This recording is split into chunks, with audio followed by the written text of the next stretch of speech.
So yeah, nice little. There we go. I think we are live. It's just loading on my end. Cool. Tell me when to start. Put your bold plate. Oh, cool. Just going to send the link to the team.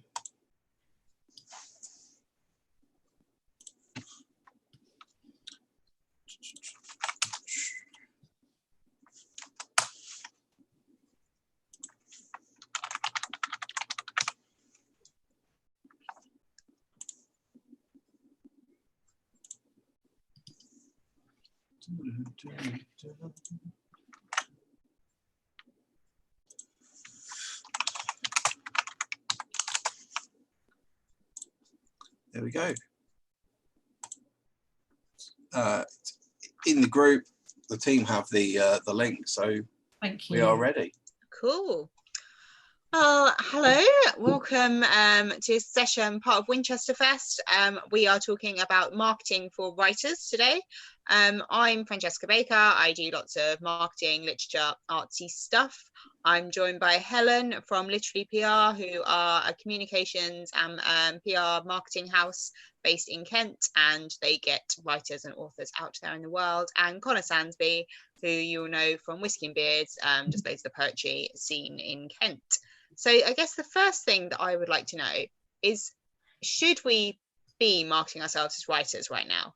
You know, I mean, there's this like global pandemic going on, and is that not a little bit more important? Like, is it the right moment to be kind of pimping our wares?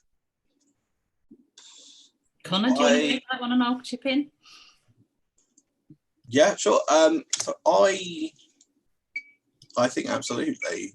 I'm a big fan of like whatever we can do to keep running as normal, we should be doing. And you know, for a professional writer, that means marketing your work, creating work. You know, just don't go outside and don't touch people. In the physical sense, touch them emotionally. But... yeah, I mean, I think now is definitely the time to be marketing yourself as a writer, because I don't think it does anything bad. Being a writer is not a bad thing, and having a book or a book of poetry or a book of short stories or any book to have to be marketing is not negative. It can't really be seen as a negative, in my opinion. Especially when so many people are actually reading books and using books as entertainment and education right now. And I know that obviously there's a lot of problems going on in terms of bookshops not being able to sell in their usual manner, and you know, loads of Amazon stuff and loads of problems with distribution, all the rest of it.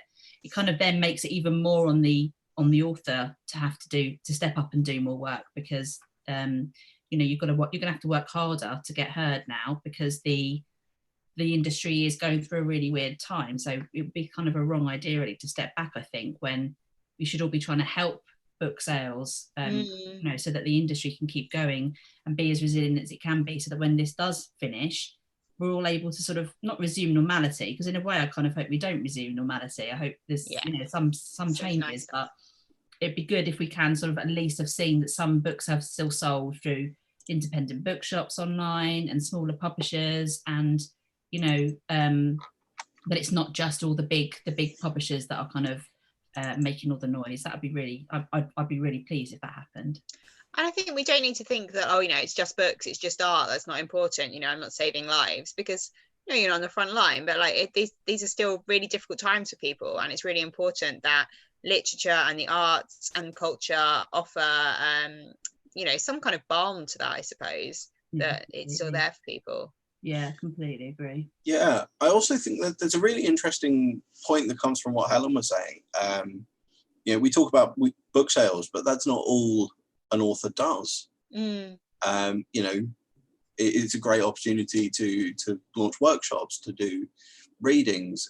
You know, we can still do some of the work of a professional writer. Yeah, just with a little adaptation. This is it. So this is what I've been saying to the clients we've got at Literally PR, is that at the moment now is a really good time for putting out different types of content. So it doesn't mean that you have to do you know, like I think a lot of people feel pressure, like, I should be doing this, or I should be doing that. Doesn't mean you have to do anything, but it does mean that there is actually a lot of people that are literally stuck at home and spending a lot more time on their phones than they would be, spending a lot more time on social media than they would be ordinarily. And I think there is an opportunity to give them what they want. Now, that's all about knowing who your audience is, and that's like the first step to marketing, isn't it? It's like, who is your audience, identifying who they are, and then working out where they are and how you can reach them. And it's like, well, if a lot of your audience are naturally going to be on social media anyway, likelihood is they're going to be even more on social media than they were before all this kicked off. And they might want to hear some readings. I mean, we had one author who did a series of readings every day at the same time last week. But at the beginning, she had maybe a couple of hundred views. By the end of it, she had thousands in the space of 5 days, because she was consistent. She did it at the same time every day. She promoted it a lot on social media. She'd pay for promotion, but she put a lot of effort into reaching her audience, telling them about it. And then by the end of this week, like I say, she'd reached thousands of people, because they quite liked the idea. Right, 4:30, it was a kid's book as well. 4:30, I'm going to stick the kids in front of the computer. They're going to be read to. And then I'm going to sit down and have a cup of tea for half an hour and not have to do anything. I mean, you know, give the people what they want, is what I say. Yeah, absolutely. Yeah, I mean, I'm just taking a quick look at the Whiskey and Beards thing. We've gone from 939 likes up to 1,144.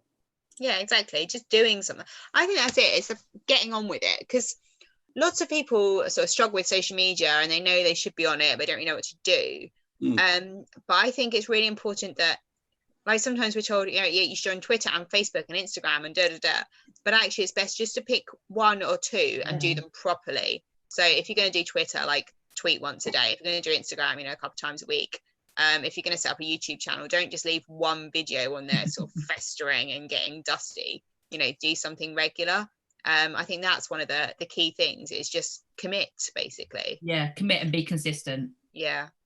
Yeah, I'm a big fan of plotting things out as campaigns. I think when you start talking about, like, this is the social media rota of work, people get really daunted by that. All right, I have to tweet once a day, and I have to post every 3 days on Insta, and I have to put a Facebook status up. I'm a big fan of saying, like, for the next 30 days, I'm going to do this one thing.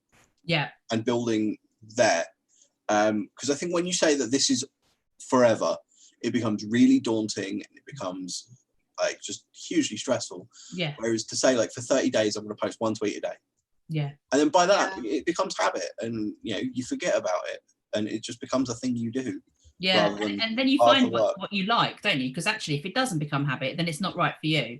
And there's no point in trying to push water up a hill. If you're not enjoying it, then it's probably not going to be coming across as very authentic. It's not going to be really resonating with your audience. But if you do enjoy it, like you say, suddenly you're finding yourself doing it, and you haven't even realised that you're, you know, tweeting while you're waiting for the bus or whatever it is you're doing. You're just getting on with it. And I think that's when you know you've mastered it. And it shouldn't be, I know some of my authors who maybe hadn't done social media before they came to us for a PR campaign, and we obviously suggested that they did do some social media to complement the PR campaign. They were like, oh, I don't really want to do that because I haven't got enough time in the day, and I don't want to spend an hour each morning doing it. And I said, well, you don't need to spend an hour. I mean, it takes 2 minutes to do a tweet. You know, people overthink social media, and then it becomes much bigger than it actually is. And then, of course, it is daunting. I mean, if someone said to me, find an hour extra every day, I wouldn't be able to do that right now. So I get where they're coming from, but it's wrong, because actually you don't need to put so much pressure on yourself to try and be, like you say, Francesca, across every single platform 25 times a day. That's too much. You know, people have got to time sort of chill out a bit and just think about focusing on what they want to do, because that's going to reach their audience. I think that's the thing, is like, why am I doing it? You know, don't do social media just for the sake of doing social media. You've got to be, you can't just think, well, I'm doing this to sell books and like be really promotional. Like, I think a good mix is sort of, you know, sort of 70-80% having a conversation, engaging, sharing other people's, being interesting, and then maybe sort of 20-30% promotional. There needs to be a balance. Like at Margate Bookie, we have content pillars. So everything falls into a bucket of either educational or inspirational, community, engagement, and then promotional is just one aspect of that. Because if you're always trying to sell to people, they're just going to switch off. Yeah. And it's not authentic either, is it? Because no one can really be like that all the time. I think that's just really false. One thing that you do, Helen, that I really like is, so with Literally and your engagement with the media, you encourage authors to sort of write about a subject that's related to their book, but isn't their book. So say, for example, there's an author who's had to, I don't know, overcome some adversity, they could write something about that. Or if a book is set in a particular historical period, they could write on that. And I always think that's a really interesting angle to take. Like, you could start blogging or start pitching to media, and it could just be about what you're an expert in. So, so if you've just written 500 words on the Tudor period, I'm looking at my copy of Wolf Hall here. If then you're an expert, and you could pitch to a history magazine and write something about that. It's not just about kind of going to traditional sort of books trade, or if your book is about family relationships, maybe contact some of the the mum blogs or something like that. And I really like the idea of kind of taking what the subject of your book and sort of spinning that angle and being an expert and offering yourself as an authority. Yeah, well, for me, I mean, that kind of goes back to my journalism training more than my PR training, to be honest, because it's always about trying to find where's the story.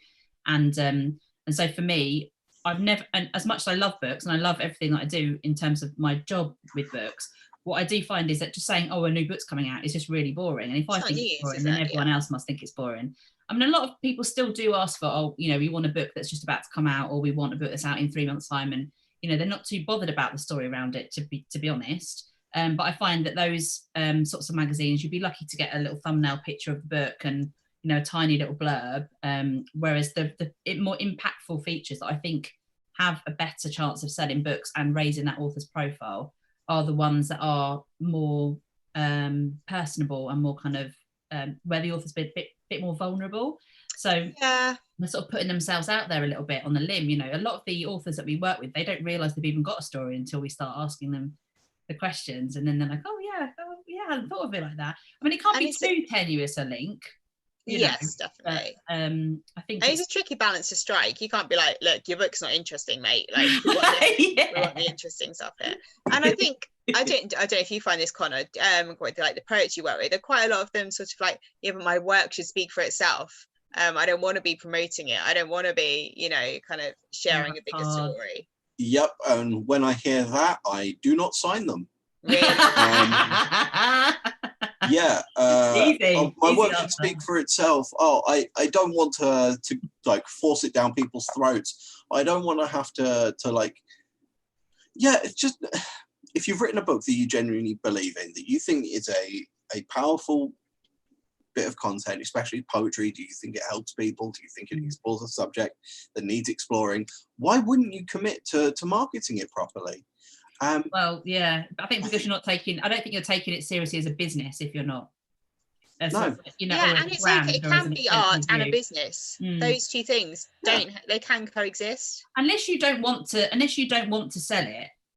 But if you've written a book or some poetry that you don't want to sell, then that's different, because you haven't got a sort of like a tangible sales goal, but you probably are still wanting to reach people with that piece of work. You're probably still going to want to, maybe your goal isn't to make X number of pounds, but maybe it's to reach X number of people. Yeah. Which is you still need to do marketing to achieve that. Otherwise you're only going to reach the immediate circle that you've got. Yeah. The other one that I really hate that I think is a point of conversation here is when they go, oh, I'd like to give a portion of the money to charity. What charity? Oh, I don't mind. So they're more just trying to do it as this will look good, this will make me look like a nice person, rather than because there's any marketing plug that has no content behind it. Like, for example, my first collection of poetry was about my experience in an abusive relationship and unpicking that thing. So if I'd have partnered with a domestic abuse charity, that would have made sense. But working with NSPCC, not really. A bit random, yeah. Yeah, that's just a bit. So also, I mean, I don't know what you found with that sort of thing, but when we've worked, so more on the publishing side of things, because I run a small publishing house with Abiola Bello called #Press, and with that, we have found that some authors have said, all right, I really, really want to give, and it has made complete sense, and they've not just done it because they want to be, perceived to be altruistic. They actually genuinely did want to do this from the get-go. So one of them was Mind, and one of them was a cancer charity. I can't remember the name of it now. And it was weird that because they were very genuine about how they wanted to do that. It came from a really honest, good place, but the contracts that had to be drawn up with the charity and the sort of the commitment that the author had to make, even though they were the ones given the money, because, and I get it from the charity's point of view, but because the charity's like, oh, we've got another author wants to give us 50 quid or whatever, and in return they're kind of using that charity's name to promote the book, aren't they? So I get that it has to work both ways. It has to be a really good partnership. And both those charities were brilliant, and they did support the books, and they did give a quote for the book, and they were on the front and all the rest of it. So I get that there's contracts, but I think people don't, as an author, I think sometimes you might not realise that it's going to go that far and it's going to be that serious, and it's going to be like there's going to be rules around it. You're not just going to give a percentage of your money as like a donation on their page every couple of months or whenever you get your royalties. There's a lot more to it, and I think people don't really always know that before they get into it. And from a marketing perspective, because there are so many authors and publishers wanting to work with charities, I think it's a little bit of an overused marketing strategy.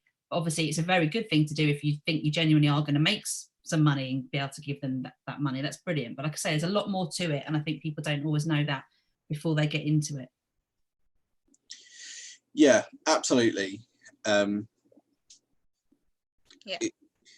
Sorry. No, I didn't have a comment. I was going to move on, but if you got half a thought, go on. All right. So I was going to talk websites. So lots of people kind of come to us are like, I don't have a website. Does that really matter? I did have my name in the newspaper 20 years ago or something. Do websites matter? And bringing on from that as well, can we think a little bit about sort of electronic press kits and like the kind of things what do you need to have on your website? What's important? Well, I mean, I still think that the website is the one thing that an author really gets to own properly and, and completely control, unless they've handed it over to somebody else, which they shouldn't have done. But, that is your chance to own all that content. When we put things on social media, we don't know how long that social media platform is going to be around for or what they're going to do with that content. Whereas the content on your website should be completely controlled by you. You get to sell your books on there. You get to upsell different products as well on there and services. So it's a really good opportunity for you to market yourself. And when we're on the phone to journalists, they definitely, one of the biggest questions we get asked the most is, what's their website? I want to have a look at them while I'm talking to you. And if you haven't got a website and that clearly shows what you are, what you do, you're very clearly an author, or you're very clearly a psychologist who's written a self-help book, it needs to be really obvious, then they do get a bit put off actually. So I think it's really important from a PR perspective. Yeah, and I think from an audience perspective, if you're trying to find out about someone, like I'd certainly, I'll like read in the newspaper, oh, this book looks good, and then I'll Google it and I just want to know a little bit more. I think it's very difficult to take people seriously these days if they don't have some kind of online presence. Yeah. And I presume as well, not only from a marketing, but from a publishing perspective, if someone's coming to you and is like, I've written all these books, do you want to publish them? You want to know that it shows they're taking themselves seriously. Yeah, definitely. Yeah, and I also think it's the way that that consumer will search for the product. If you're after a specific book, the chances are you're not going to go onto Facebook and type in that book's name. Yeah. Stumble across the author's page, like their page, find the link to the book. You're going to Google it, and realistically, a website is going to track better on Google than your social media will. So I think it's really important there in sort of staking your visibility through that kind of channel. And I think if sales are your focus, then that's the way to do it. Yeah. You make the most money, don't you, if you're selling it yourself? Yeah. Facebook is great for so many things, but it's not great for driving sales up front. It's about building loyalty so they buy your next thing rather than selling the thing directly. Yeah. And I think it's just about making it easy as well. I feel like on your website you should probably have your author bio, your blurb, a little bit about your book, just because then it's just easier for a journalist to know, but I can just cut and paste that's who they are, I can put that in there. Also, I mean, I really like, Helen, how you do like the syndicated interviews and stuff like that. So like Q&As, so it's basically one of the writers on the team will put together a list of questions that we can answer, and it just gives journalists sort of teasers into the kind of questions they might want to answer. They can take extracts, they can use quotes. I've also seen before, when I've worked with authors, we put together like book group reading points. And I think so much about marketing is just making life easy for the people at the other end. Yeah, completely. Again, that's 101 of journalism training is go to the website, check what information you can get without having to actually speak to the person. Yeah, it makes exactly. your life a lot easier and it's much quicker. And you assume that whatever information's on there is reliable because they own the content, so they're the ones that have put it on there in the first place. I mean, we have, as you know, Francesca, we have like an online link to a folder, which is just a Dropbox folder. But within that, by the end of the campaign, we aim to have everything in that the journalist might need. And that link then can be used by those authors forever. I mean, I'm not going to delete it, but they don't use it. And so many of them, I say you could put that on your website. You could have a press page and be like, right, here's a downloadable one pager about me. Here's one about the book. Here's one about my next book. Here's a link to this folder, which has got all this information in it, a Q&A with me, all the press releases, photos, author photos of the book cover. The journalist then doesn't even need to speak to the author. They get everything they need, but so many people don't use that folder link. And I also say you're very welcome to use my email address because it makes you look better if you've got a third party representing you, just adds another level of credibility. Again, so many just don't think about it. Most authors that we work with haven't even thought of having a press page. Yeah. And I think a lot of the problem is that they get, so busy and sidetracked with everything else they've got to do, it becomes the last thing on the list. But actually, that's one of the most important things you can do because, like you say, it's making it so much easier for journalists to do what they need to do, which improves your chances of getting that piece of coverage. Yeah. Actually, for poets, the amount of people I know who don't have any content on their site. They'll post like when their next gig is, great. They'll post a link to their book. I don't know what their book's like. I don't know what they're like on stage. There are great writers who aren't great performers. Do I want to book them for a gig when I don't know how well they perform? Probably not. And it, like you say, as much as you can deliver of yourself without compromising, sales necessarily, without me having to shoot you an email and hunt that down, the better. Yeah, absolutely. And I think also like one of the things that's really helpful is having like quotes from other people, that kind of social proof. So if someone's been to your gig and you can say X is an amazing performer, or somebody's written a book, so you find a similar author and ask them if they'll take a copy of your book, give them a read, because people want to feel like they're part of a gang, and they're like, oh, if my mate's reading it, then it must be good. Kind of having that social proof is really, really reassuring.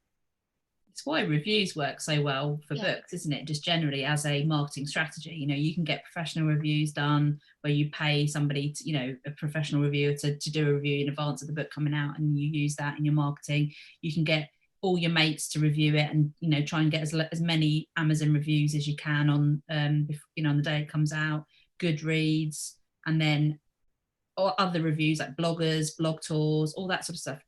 It's all under the same banner of reviews. And essentially what a review is just word of mouth marketing, but and which is will always be the best way of marketing anything. So it's you feel like you're part of a gang. You feel like you're missing out if you haven't read it. They're really important, and they should be on your website. Coming back to that idea of like blog tours, I think, or like influencers and stuff, sometimes I think people are like, well, there's no point in doing new marketing because like I'm aiming for like a double page spread in the TLS, whereas actually like the majority of people who are going to buy your book, are they reading the TLS? No. If they're all on blogs, or if they're all spending their time on Instagram, that's where you should focus your attentions, and you don't have to aim so high. You don't have such lofty ambitions. But you know what that is though? That's ego. That's 100% ego. And fair play. If your goal is, I mean, we ask people what do you want? What's your ultimate piece of PR coverage? And they're like, if I could just be on like TLS, if I could just be on like I don't know, BBC Breakfast News or whatever. And I'm like, right, we can absolutely try and do that. But realistically, first of all, it's very competitive and it's going to be tricky. And second of all, I don't think that's actually where your readers are. I really don't think you're going to actually reach anybody that's going to then go and buy your book, from that. I think you've got it a bit wrong. But from that perspective, sometimes it's what they think they should want, but most of the time it's ego driven, unfortunately. Yeah. Where do you think people are hanging out? So if you're an author, should you be on Twitter? Should you be on Instagram? Should you be focusing on blog tours? Should you be getting out and going to poetry nights? Kind of where's the best place to be? From my perspective, it really depends on the genre of the author. So okay. You said about poetry there. I mean, whenever we've done, for example, when we've done like a non-fiction book, if it's quite business focused, then we'll find that we get a lot of interaction on LinkedIn. Really? That's like the natural place where you'll find those people.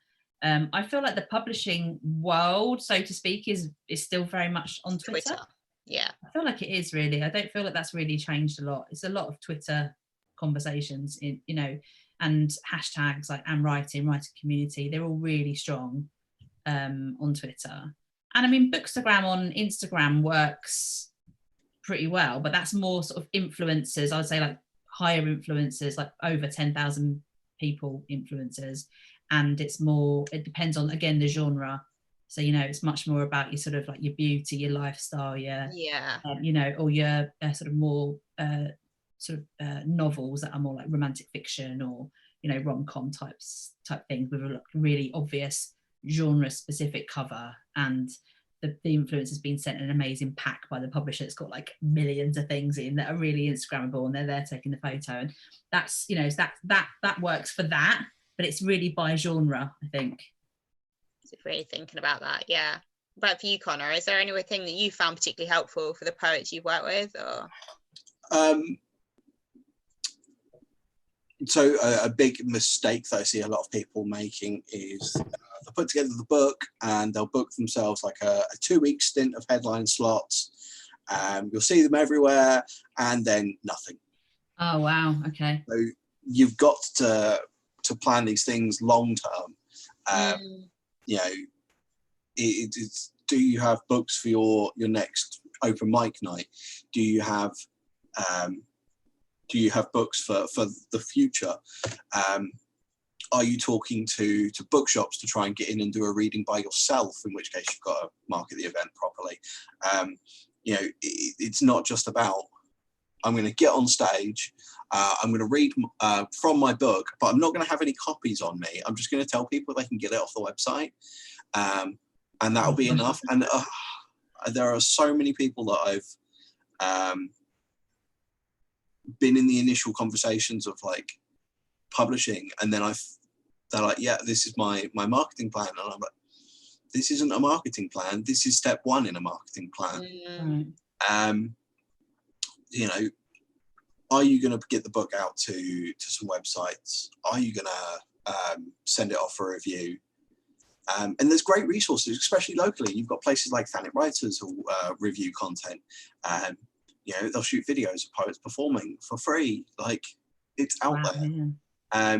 You just need to put in a little bit of legwork.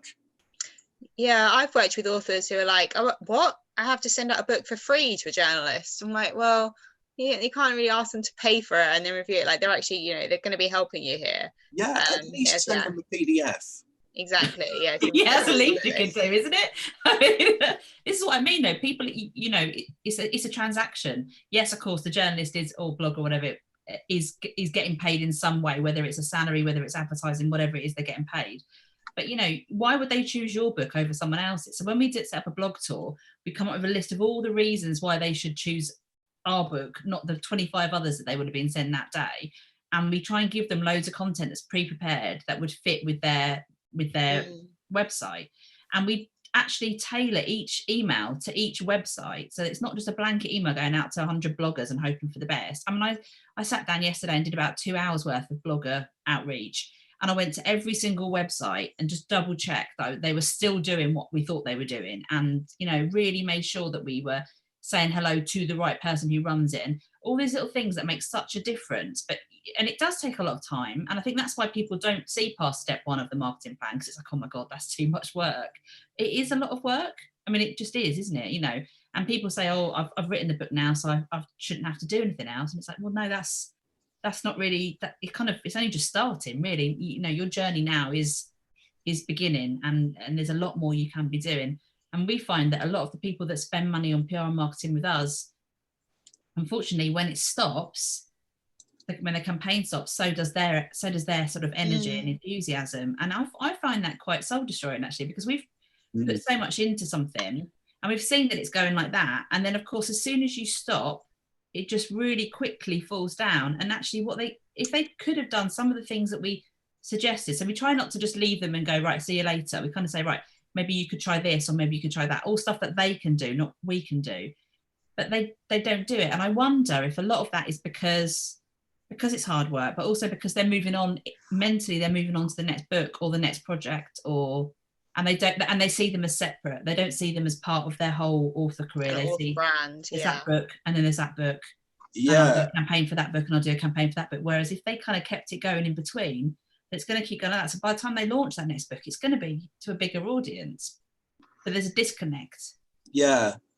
I recently announced that the next book that I'm going to put out is 2023. And planning. So the response from people is, but that's so long. I'm like, yeah, but I want my first book to like have a decent lifespan, exactly. where that's my focus, trying to sell that. I spend 20% of my week doing marketing admin-y stuff, because I believe in the book, and I spend time doing it for other people as well. I spend more of my time doing marketing than I do writing poetry, and a lot of people want the writing of poetry to be all of the job. Great, cool. Well, in which case you need to build your career to a certain point before you can do that. I think it's the same with anyone who wants a literary career. They want a certain part of that literary career to be the entire thing.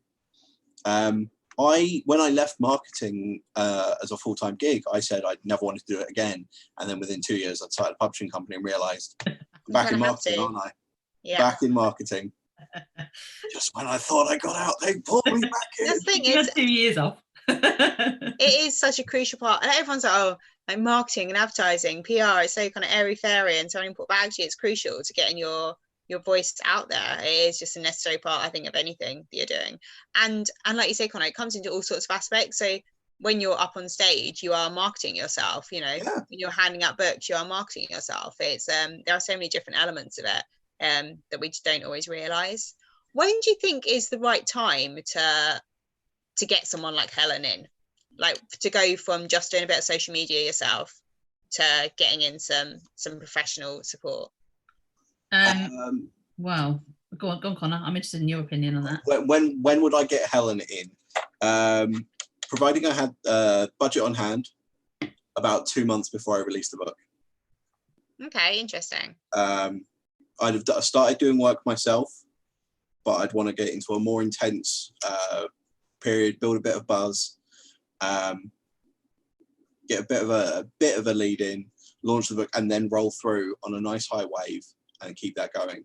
And you would keep that going. That's the thing. It's about investing, not just for that period while the campaign's happening. It's to keep it going after, and maybe picking up some ideas you might not have thought of along the way as well, and implementing them, which we're happy for people to do. Yeah. I mean, most people come to us. Well, there's no set rule, is there really? I think most people come to us too late, if I'm honest, because they sort of think, oh God, and they won't have done anything by that point either.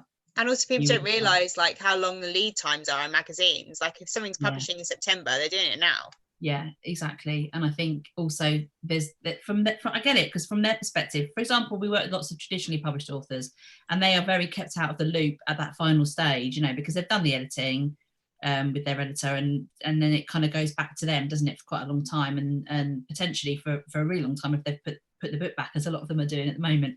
And so they don't really know when they should be doing it, or how, even when the book's coming out. But if you've got bit more of control over the book, so you're self-published or you're anything up to traditionally published, then I would recommend at least coming to us, well, as soon as possible, at least 4 or 5 months before, just to let us know that you're thinking about it. We don't have to start then. You don't have to pay for a 5-month campaign.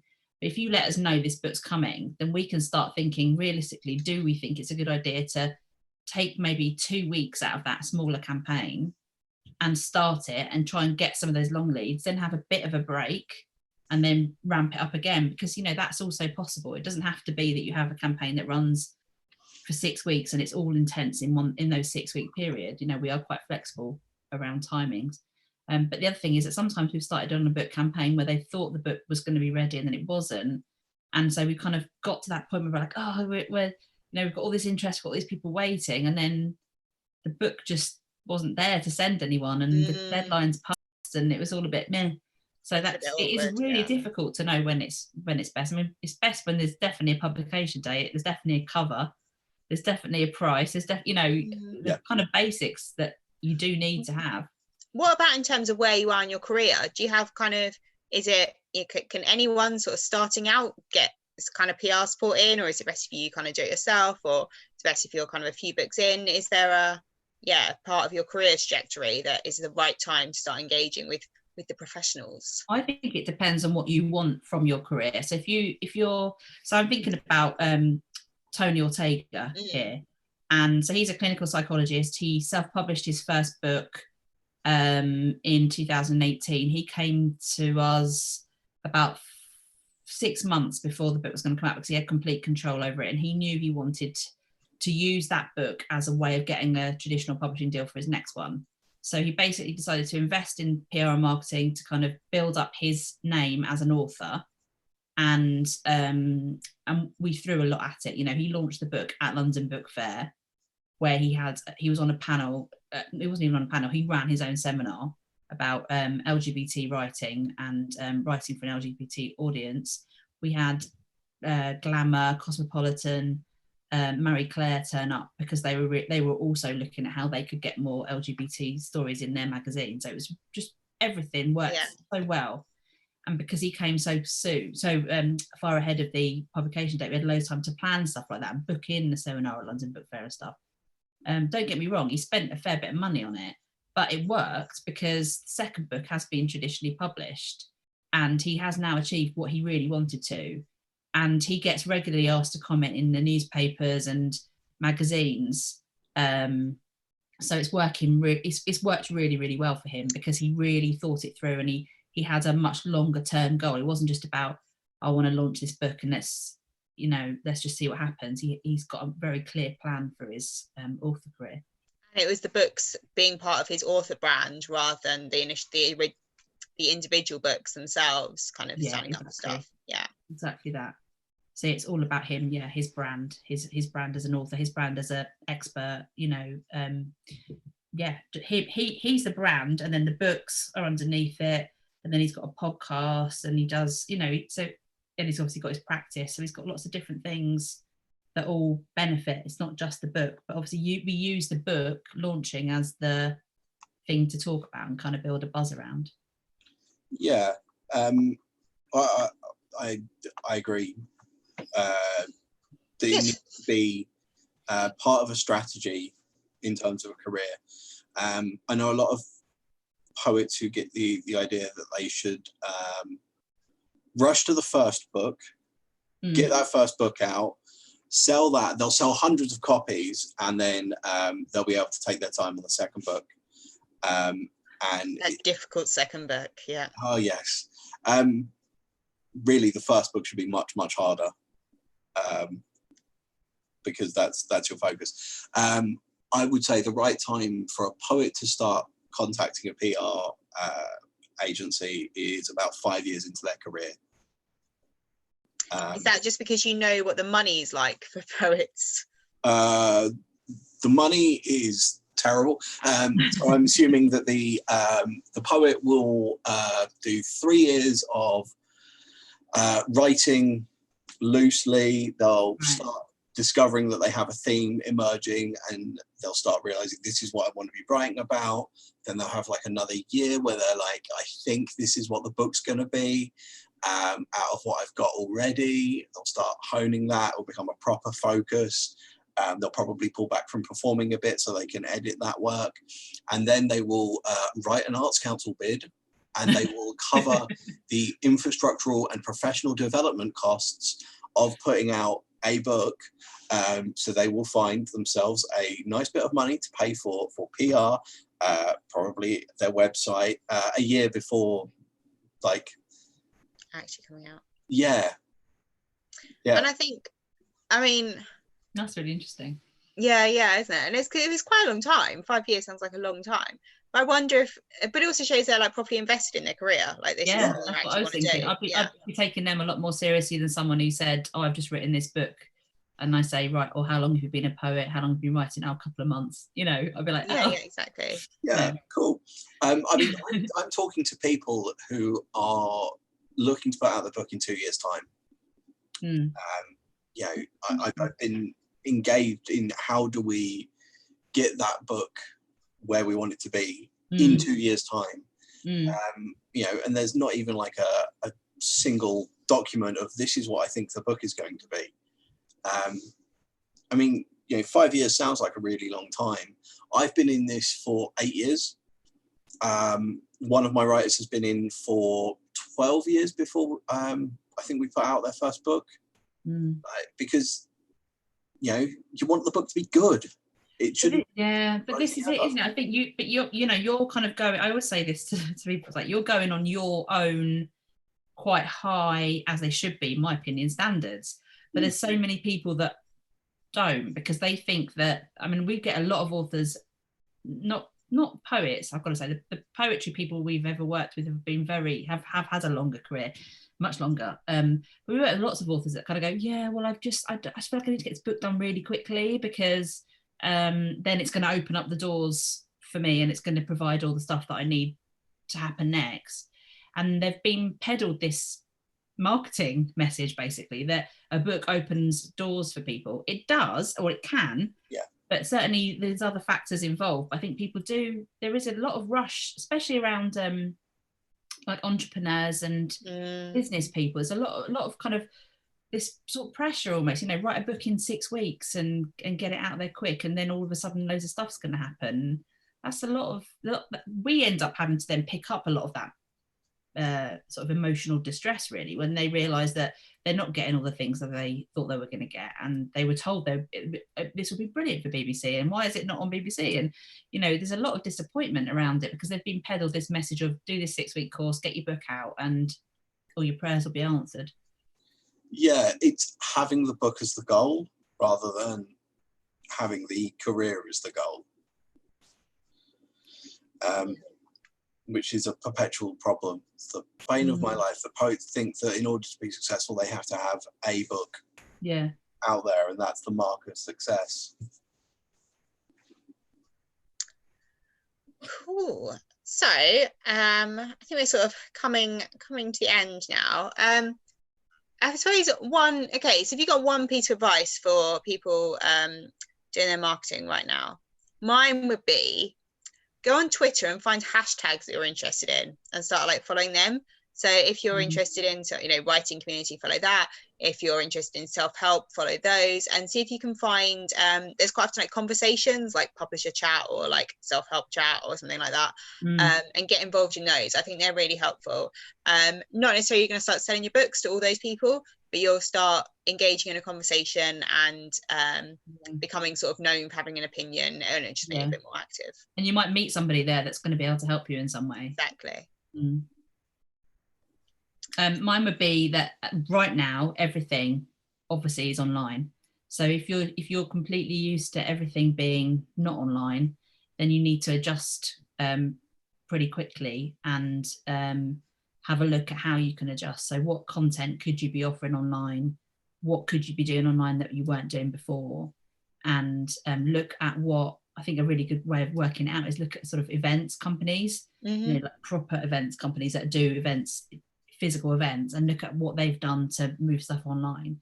So I think a really good example of that is Book Machine, that has moved everything online, and that's quite quick work. But actually, I think in the long run, people are going to appreciate businesses being more online as well as in person, because it opens it up to a lot more people. So it's not a short-term thing.